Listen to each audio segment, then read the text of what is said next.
Los asistentes a aquel extraordinario encuentro con San José María Escrivá de Balaguer, en noviembre de 1972 en Barcelona, quedaron sorprendidos y edificados oyéndole despedirse de este modo inusitado. Me espera un enfermo y yo no tengo derecho a hacer esperar a un enfermo, que es Cristo. Le hace falta el padre y la madre. Yo soy padre y madre. Qué cosa más curiosa, ¿verdad? Bueno, no hay fundadora en el Opus Dei, yo tengo que ser madre también. Al regreso de aquella visita, San José María apenas podía ocultar su dolor. Hoy he estado con un hermano vuestro. Tengo que hacer unos esfuerzos muy grandes para no llorar, porque os quiero con todo el corazón, como un padre y como una madre. Hace unos meses que no la había visto, me ha parecido un cadáver ya. Ha trabajado mucho y con mucho amor. Aquel enfermo, que moriría poco después, se llamaba José María Hernández Garnica.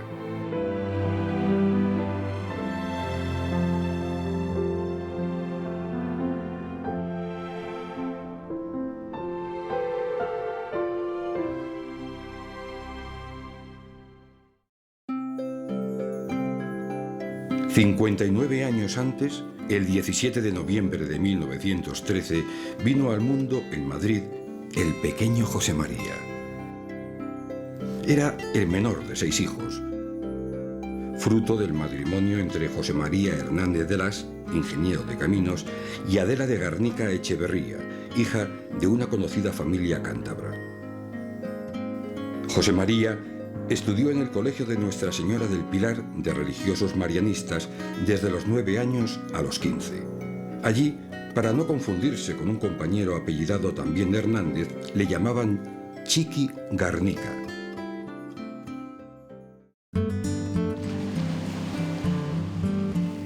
En Noja, un pueblecito marinero de la provincia de Santander, varios miembros de la familia tenían casa cerca de la playa, donde pasaban el verano en compañía de sus primos y tíos. Hoy, como entonces, a la familia le gusta reunirse en Madrid o en Noja. La casona disponía de una capilla donde se celebraba a diario la Santa Misa. Chiqui participaba de esa vida familiar. Alternaba horas de estudio con tertulias, deporte y baños en la playa. Parecía un muchacho inteligente y despierto, pero algo tímido. Esto sorprenderá a quienes reconocieron años después, pues había superado ese natural retraimiento. Durante su adolescencia practicó una sencilla vida de piedad hasta cumplir 20 años. A esa edad se abrió para él un periodo de cambios y aventuras.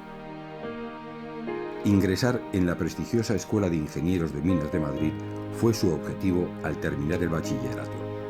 En abril de 1932 superó el examen de ingreso. Sé que él era un alumno más, correctísimo con todo el mundo, se portaba muy bien con todos. En su horizonte apareció la figura de un joven sacerdote aragonés, San José María Escrivá. Dios le había hecho ver en 1928 la misión de su vida: fundar el Opus Dei. Debía difundir entre las mujeres y los hombres de los 5 continentes el mensaje de la búsqueda de la santidad en medio del mundo, mediante la santificación del trabajo y de la vida ordinaria.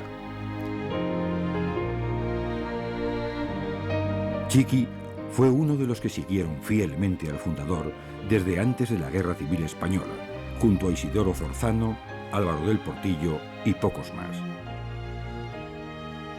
Estando arreglando una habitación en Ferraz 50, una mañana de un domingo, porque esa habitación iba a ser precisamente el primer oratorio que la obra iba a tener, pues entró el padre con un chico joven, nos dijo quién era, Hernández Garnica, pero para nosotros y para todos, Chiqui. Huelgas y enfrentamientos callejeros se suceden a lo largo de 1935. En medio de esa espiral de odio que presagia ya la tragedia, José María Hernández Garnica descubre el amor de Dios que le llama a entregarse plenamente en medio del mundo para servir a la Iglesia con el carisma del Opus Dei. Porque se hace de la obra en julio del 35, con su amigo Álvaro del Portillo, que había sido unos días antes. El padre, el fundador, daba un curso de retiro y dio la casualidad que en la misma habitación coincidimos Chiqui y yo. Hombre, hablamos lo suficiente para ver que efectivamente ya se había entregado a Dios en la obra. La escalada de odio y violencia desemboca en guerra civil. Estamos en julio de 1936. España se quiebra en dos bandos hostiles. En la zona republicana, donde vive Chiqui, la religión es severamente perseguida. Le detienen el 10 de noviembre y le encierran en la cárcel Modelo de Madrid. Sin culpa alguna, un llamado Tribunal Popular le condena a muerte. La providencia se interpuso de una manera que, por lo menos, puede calificarse de extraordinaria. Le habían hecho subir a uno de los camiones con destino a Paracuellos para ser fusilado. Me contó que una vez había camiones que se sabían que salían con presos que iban a fusilarlos. Y entonces una vez, en la lista de los que tenían que salir con el camión, era él el que lo llamaron y subió al camión. Él oyó, cuando iba en el camión, una voz que le dijo: José María, bájate. Se bajó y no sabe más. Jamás se supo quién dio la orden salvadora.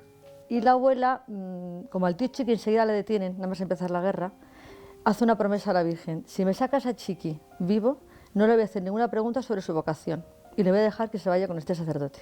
Cumplió su promesa. Estaba vivo, gracias a Dios, pero no libre.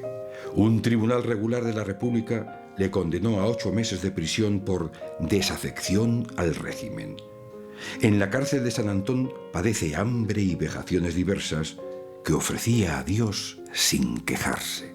Estuvo preso en la cárcel, pasando mucha hambre, pasando también malos tratos. Jamás le he oído hablar mal de todo el tiempo que debió de sufrir durante la guerra civil y de las prisiones y demás situaciones. Lo comentaba como algo que había recibido un don de Dios, que a él le había servido, que había pasado miedo, pero nunca le he oído hablar mal de nada. En noviembre de 1937, el ejército republicano le destinó a Baza, donde permaneció hasta el final de la contienda el 1 de abril de 1939. Chiqui se recuperó algo físicamente, pero a pesar de las cartas alentadoras de Isidoro Zorzano, no andaba bien. El aislamiento y el desánimo le hicieron mella. Llegada la paz, viaja a San Sebastián y allí se queda solo. Pero el fundador era tenaz. No podía abandonar a un alma en peligro.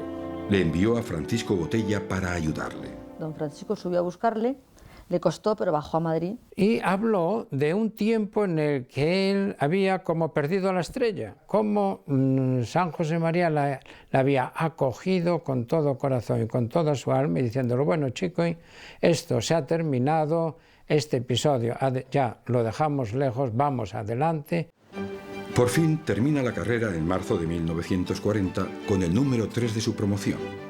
Luego comienza a trabajar en la compañía Electra madrileña con su hermano mayor Fernando y prepara su tesis doctoral en ciencias. Su ejercicio profesional como ingeniero fue bastante breve. Pronto sorprendió a sus amigos al decirles estas palabras: he decidido hacerme sacerdote. Fue a Noja a informar a su madre de que estaba estudiando para el sacerdocio. Mi abuela mucho no entendía, doña Adela, cómo iba a ser sacerdote sin haber estado por un seminario. No sabía que San José María había conseguido los mejores profesores que había en ese momento. Fue una formación insuperable, como gustaba recordar el propio Chiqui. De nuestra formación apostólica y espiritual, así como de la pastoral, no pudimos tener mejor maestro porque fue el Padre mismo quien se encargó de esta tarea. Junto con él se ordenarían sacerdotes otros 2, también ingenieros, Álvaro del Portillo y José Luis Múzquiz. Recibieron las órdenes sagradas de manos del obispo de Madrid, Monseñor Leopoldo Hijo y Garay, el 25 de junio de 1944. Doña Adela regaló a su hijo un espléndido cáliz. Yo conocí a don José María Hernández de Garnica el año 1944. Él acababa de ser ordenado sacerdote. Influyó positivamente era su puntualidad. Siempre me estaba esperando, que era siempre muy amable, tenía un carácter fogoso, pero siempre procuraba estar a disposición de las cosas que uno le preguntaba. Trabajaron con gran vibración apostólica por toda la geografía española. A Chiqui le tocó viajar a Zaragoza, Barcelona, Valencia, y a medias con don José Luis Múzquiz atendía espiritualmente la residencia de estudiantes Moncloa. En los años 40 don José María estuvo trabajando como capellán en el Colegio Mayor y desde entonces, en estos 60 años, hemos procurado transmitir el mismo espíritu a todos los universitarios que han venido por aquí. Además de esa tarea, San José María le confió buena parte de la atención sacerdotal de los centros de mujeres. Llevó a cabo esta labor con abnegación, fiel al espíritu del fundador. En 1945 se instalan dos centros, Los Rosales y Zurbarán. Desde que don José María fue capellán de este colegio mayor han pasado miles de universitarias que las que han querido han podido recibir la formación humana y cristiana que él impartió.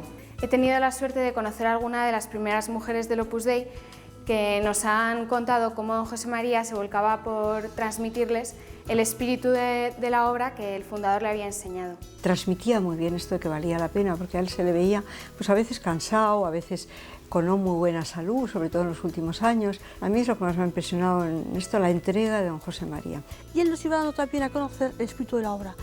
Tenía una gran fidelidad al Padre y que además era muy consciente de la misión que tenía de formarnos. Don José María resultó ser una ayuda inmensa para darnos optimismo, con su buen humor, porque nos divertía, nos desconcertaba, don José María rompía todos los moldes y tenía una forma de hacernos la vida agradable. Era piadoso, culto y práctico. Su ayuda todo lo abarcaba, desde lo espiritual hasta lo más material. Monta una granja en Los Rosales para conseguir alimentos, instala un horno de repostería, organiza la confección de ropa y de ornamentos litúrgicos, es buen pedagogo y confía plenamente en los demás. Lo que era muy impresionante don José María era que nos prestaba ayuda en lo espiritual y en lo material. Atiende, cuando le es posible, las solicitudes de su familia de celebrar bodas, bautizos y primeras comuniones. Le he conocido, al año siguiente a su ordenación me dio a mí la primera comunión. El fundador se apoya en él cada vez más. Y se sentó al lado del Padre. Y el Padre se quedó mirando, le cogió la cabeza, le acarició la cabeza y dijo: yo me he podido ir a Roma porque he dejado a Chiqui con vosotras. Si no, no hubiera podido marcharme. A partir de los años 50, San José María le da un encargo que requiere un enorme espíritu de sacrificio y mucha virtud: hacer arraigar el espíritu del Opus Dei en varios países de Europa y de América. En aquel continente visitó Estados Unidos, México, Guatemala, Colombia, Venezuela, Perú, Chile y Argentina. En 1955 le vemos como profesor de la primera promoción numerosa de sacerdotes de la obra. Entre ellos figuraba don Javier Echevarría, que sería el segundo sucesor del fundador. En octubre de ese mismo año, el padre, como llama familiarmente al fundador, le envía a Roma. Con más de 40 años, 11 de sacerdocio, una ingeniería y un doctorado en ciencias, vuelve a las aulas como un alumno más. París, 1957. El Arco del Triunfo sirve de telón de fondo a don José María. Acaba de ser nombrado vicario regional de la obra en Francia. Es el inicio de su etapa europea que le llevará de un país a otro hasta el final de su vida. Me contó que él le había preguntado a Chiqui en un momento dado: Chiqui, ¿te haría ilusión ir de conciliario a Francia? Y Chiqui le contestó: padre, ilusión no me haría, pero la pondré. Esos años son unos años difíciles porque no hay ni medios materiales ni medios humanos, hay muy poca gente, no ha habido todavía vocaciones del país y naturalmente hay también la barrera de la lengua, a la que hay que añadir pues toda la desconfianza que existía en Europa entonces a propósito de de todo lo que venía de España. Y debían difundir un mensaje que chocaba, tanto con el materialismo como con ciertas actitudes de los católicos de entonces. A pocos les haría ilusión lanzarse a esa aventura. Su predicación siempre impresionaba por el contenido. Sin medios, pero fiel al Padre, no vacilará en instalar residencias universitarias y otros centros en Coimbra, París, Londres, Dublín, Lovaina, Ámsterdam, Colonia, Zúrich y Viena, en alguna ocasión con la ayuda económica de su propia familia. Don José María buscaba una casa para nosotras en París. Se fue a Roma, pidió permiso a San José María y para hacer de hijo pródigo. Viene de Francia a ver a la abuela y le dice: madre, vengo como el hijo pródigo a pedirte la herencia porque me hace falta. Él había pedido permiso antes al padre, a San José María, porque le hacía falta dinero a la obra. Entonces la abuela le da su parte de herencia de su padre en vida, o sea, se la da antes de que ella se muera. Luego ya cuando murió la abuela en el año 64 solamente se quedó con una vajilla que muchas veces la había pedido prestada. Que a pesar de que el inglés de don José María era muy precario en aquellos tiempos, lo comprendían todo. O sea, pensaban que era obra del Espíritu Santo, pero que verdaderamente se enteraban de todo.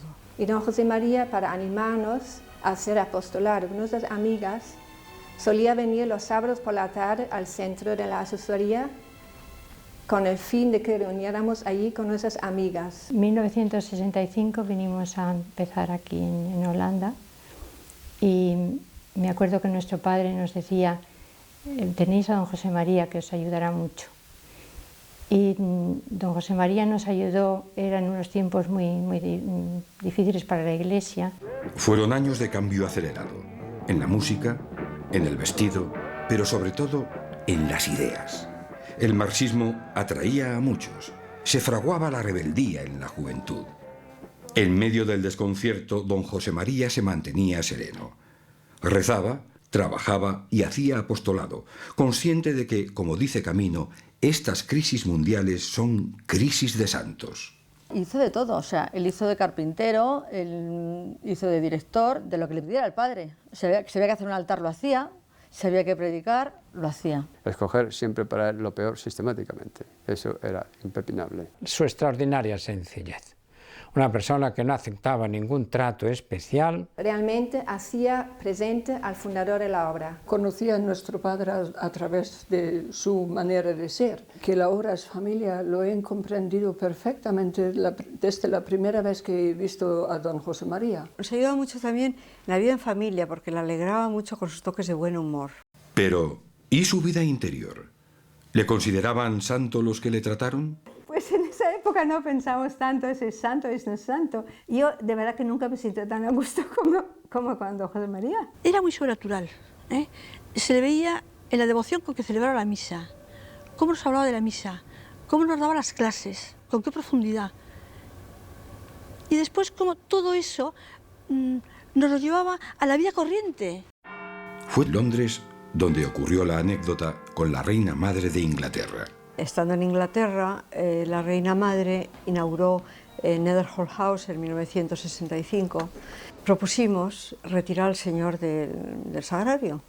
Y esa vez que le recuerdo a don José María como más tajante, porque él era siempre muy respetuoso con nuestras opiniones, y nos dijo: no, mientras esté yo, no se retirará el Señor del Sagrario. Todo transcurrió muy bien. La reina madre vio como el vicario que la acompañaba se arrodillaba, hacía una genuflexión y todo el mundo se impresionó ante este detalle. Chiqui vivió la virtud de fortaleza unida a la prudencia y la caridad, como recuerdan quienes recibieron de él alguna corrección fraterna. Me impresionó mucho de él siempre su gran sencillez, su gran naturalidad, su espontaneidad. Al mismo tiempo su franqueza para decir las cosas, incluso tajantemente cuando era necesario y hasta incluso con pues, una cierta energía, aunque al mismo tiempo tenía tal corazón don José María que cuando tenía que reñir, reñía, pero al mismo tiempo o inmediatamente después, tenía unas palabras de afecto, de naturalidad, pero con mucha naturalidad, sin hacer mimos que no eran de su estilo, ni muchísimo menos, pero con toda naturalidad te decía alguna cosa que era una pequeña tomadura de pelo y empezabas a reírte, ya que ahí no había pasado nada y tú habías aprendido la lección. En 1969, el fundador quiso celebrar en Roma las bodas de plata sacerdotales de los 3 primeros ordenados. Digamos, la fidelidad absoluta a Dios, por supuesto, a su vocación, a la Iglesia y a nuestro Padre, a nuestro fundador. No se preocupaba de sí mismo sino de los demás. Había calado en él la consigna del Padre: para servir, servir. Nunca se dejaba servir, nos daba unas meditaciones preciosas. Lo que quería era darnos lecciones prácticas para que nunca más lo olvidábamos. A lo largo de su vida, don José María padeció mucho físicamente. Sufrió una operación de riñón en 1940 y un cáncer de piel durante años. A su tratamiento le llamaba el quitarse las pecas. Hacia el final de su vida, fuertes molestias en la garganta le obligaron a prescindir del alzacuellos. Eran los síntomas de una enfermedad dolorosa e incurable. En diciembre de 1971, el cáncer de garganta le obliga a volver a España. Estábamos en el balcón y dice, ¿sabes? Tengo cáncer. Y yo no la quería creer. Y me dijo don José María, pero no es posible, porque estaba tan sereno y tan tranquilo. En cambio, después sabía que sí que tenía cáncer, ¿no? Le tratarán primero en la Clínica Universitaria de Pamplona. Esa sonrisa permanente, esa cara que era una cara de alegría, que transmitía alegría, nunca desapareció de su rostro, de su cara. Los jóvenes médicos residentes que se estaban formando conmigo y me decían, pero doctor, ¿este hombre qué lleva dentro? ¿O qué tiene dentro? Yo le vi en Pamplona en septiembre la última vez, estaba muy mal. Y entonces nos contó que iba a ir a Barcelona. Él no quería ir a Barcelona, porque en Barcelona iban a hacer un tratamiento radiológico muy bueno. Él fue por obediencia al Padre, a San José María, porque él sabía que se iba a morir. El 7 de diciembre de 1972 tuvo un último y conmovedor encuentro con San José María. Este resumió magistralmente ese postrer coloquio. Ayer estuve yo con un hijo mío que está muriendo. Y le vi sereno, tranquilo, ya casi no puede hablar y sin casi. Yo no le entendí nada. Nada más mirarle los ojos, verlo físicamente destruido. Ha trabajado prácticamente en toda Europa. Ha trabajado en Inglaterra, en Irlanda, en Suiza, en Francia, en Holanda, en Bélgica, en Austria, en Alemania. Está con una paz inefable. Él no quiso de ninguna manera darme a entender que no me vería más en la tierra. Y yo tampoco se lo quise decir, pero nos entendimos, a pesar de no querernos entender. ¿Está claro? Y no se queja de la cruz. Y es muy duro lo que tiene, una enfermedad tremenda. ¿Por qué no se queja de la cruz? Porque la ama. Él le dijo a Jesús Martínez, me voy a morir. Una cosa sin más, se despidió, Dios agradeció a todos los que habían hecho y se murió con toda naturalidad, con toda sencillez. Hoy son muchos los que se encomiendan a su intercesión. Don Álvaro me dijo a mí que en el año 81 que le vi, que si yo me encomendaba al tío Chiqui, y yo la verdad le dije, pues mucho no. Dice, pues yo, si tuviera un tío en el cielo, me encomendaría. Yo le tengo devoción a don José María porque fue de los primeros sacerdotes que atendieron la labor del Opus Dei con mujeres y estoy segura que desde el cielo nos sigue ayudando. Muchas personas en Holanda acuden a él para pedir favores para seguir la obra adelante. Yo conocí al Opus Dei en la residencia universitaria donde vivo, en Holanda, que impulsó don José María, y ahí he aprendido a santificar mi trabajo y encontrar a Dios en mi vida cotidiana.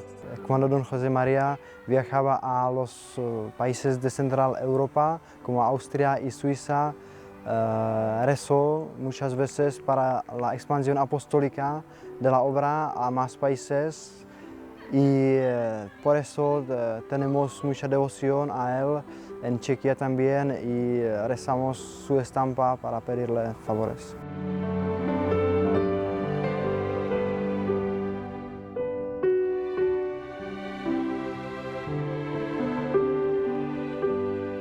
El 28 de febrero de 2005 se abría en Madrid la causa de canonización del siervo de Dios, José María Hernández Garnica. En la primera sesión del proceso diocesano, el señor obispo Monseñor César Augusto Franco Martínez dijo de él: pero sí es verdad que donde hay un santo, y San José María lo es, brotan en su entorno santos y personas que, estimuladas por el testimonio de esa vida cristiana heroica, entregada al servicio de Dios y de los hombres, pues siguen por el camino del fundador, que a su vez siguió el camino del santo entre todos los santos, que es Jesucristo.